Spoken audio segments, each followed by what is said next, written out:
Intro: if you're planning to fly drones commercially in 2025, the rules have changed, and staying compliant is the difference between running a scalable business or losing your license before you even get started.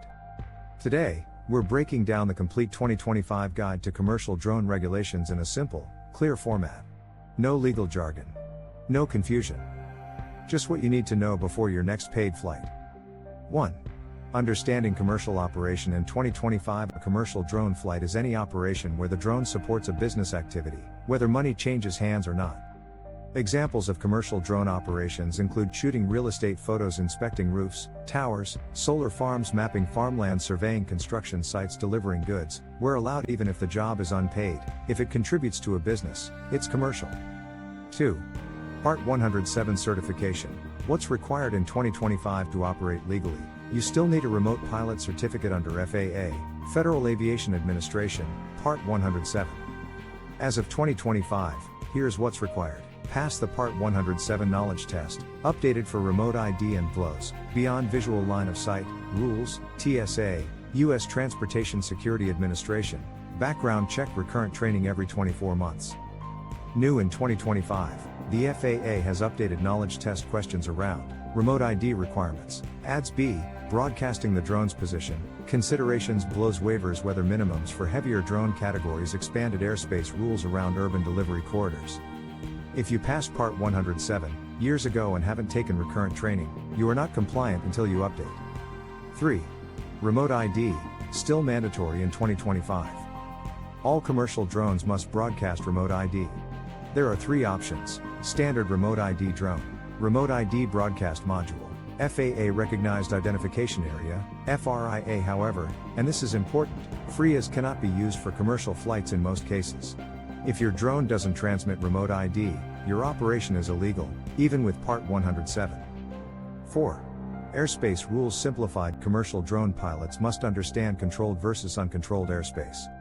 Uncontrolled airspace, Class G, fly up to 400 feet without additional clearance. Controlled airspace, Class B, C, D, E, requires LAANC, low altitude authorization and notification capability, or manual authorization. Prohibited areas, P, no flights restricted, and MOAs, avoid unless actively cleared. 2025 expansion.